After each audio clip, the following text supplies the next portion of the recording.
दोस्तों, मेरे channel astro spiritual talks में आप सभी का स्वागत है। मैं आशा करता हूँ आप आनंद मंगल से होंगे। दोस्तों, अभी 2 दिन पूर्व ही मैंने एक शॉर्ट वीडियो डाला था, जिसमें मैंने कहा था कि मुहूर्त एस्ट्रोलॉजी एक प्रिवेंटिव टूल है।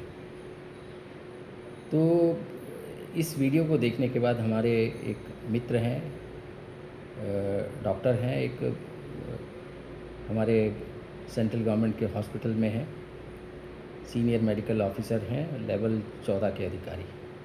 उनका फ़ोन आया और उन्होंने हमसे कहा कि साहब ये कुछ आपका परामर्श चाहते हैं। हमने कहा बताइए डॉक्टर साहब।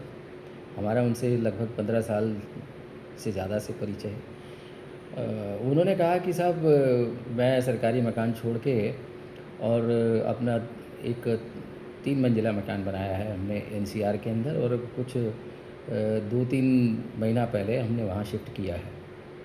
परंतु वहाँ जाने के बाद ही हमने महसूस किया कि हम लोग बड़े एग्ज़ॉस्ट हो गए हैं और बड़ा हैवीनेस हमारे अंदर आ गई है, और थोड़ा-सा मतलब मानसिक रूप से थोड़ा अशांत हैं।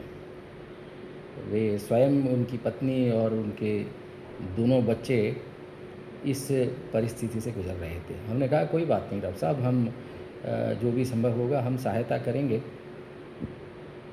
आप बताएँ, एक जो आपने जब जो मुहूर्त किया है मकान का, तो वो दिन और टाइम हमको दे दें, उसके अकॉर्डिंगली कुछ समाधान होगा तो हम अवश्य बताएँगे। उन्होंने उसके अकॉर्डिंगली डेट एंड टाइम हमको भेज दिया और वो हमने देखा। तो जिस दिन उन्होंने गृह प्रवेश किया था दोस्तों, वह एक क्षय तिथि थी, तथा उस दिन उनका गोचर का चंद्रमा अष्टम स्थान में था। सूर्य, शनि और शुक्र 3 ग्रहों के साथ था। जब हमने गृह प्रवेश का लगन निकाल कर देखा, तो उस लगन पर मंगल और शनि की दृष्टि थी, तथा उस लग्न के चौथे स्थान पर भी मंगल और राहु केतु का प्रभाव था। तो इस सब को देख के हमें थोड़ा अंदाज़ा हो गया था कि ऐसा क्यों हो रहा है। हमने उनसे जानना चाहा, हमने पूछा कि डॉक्टर साहब, अब क्या आपने किसी पंडित से या किसी ज्योतिषी से कोई मुहूर्त निकलवाया था? उन्होंने कहा नहीं सर, वो एक अबूझ मुहूर्त था जिसमें हमने गृह प्रवेश किया, और लोगों ने भी कहा कि उसमें कोई पूछने की आवश्यकता ही नहीं है। तो इस करके हमने उस दिन गृह प्रवेश किया। अब आप बताइए सर, अब इसमें लीपापोती के अलावा कुछ हो ही नहीं सकता, क्योंकि गृह प्रवेश की कुंडली तो अपनी हालत खुद ही बयां कर रही है। तो अब उनके लिए सिर्फ कुछ ग्रह शांति और वास्तु शांति के अतिरिक्त, पूजा पाठ के अतिरिक्त कुछ रह नहीं गया। और अब उस स्थिति को तो वापस नहीं लाया जा सकता।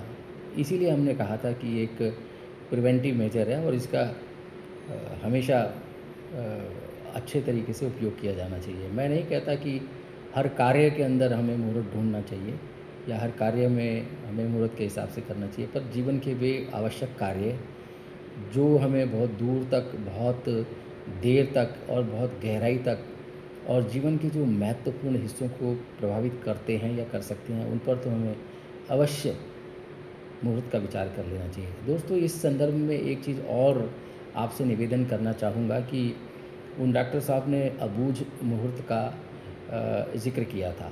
तो अबूझ मुहूर्त के मैं बिल्कुल भी कोई खिलाफ़ नहीं हूँ, परंतु मैं इतना उसमें ऐड करना चाहूँगा कि जब अबूझ मुहूर्त में आप कोई काम करने जा रहे हैं, तो उसमें साथ ही साथ अपना पंचांग अवश्य देख लें, तिथिवार, नक्षत्र, योग, करण आदि को अच्छे तरीके से देख लें। आपका चंद्रमा और आपका लग्न ये कहीं जो है गलत स्थिति में नहीं होने चाहिए।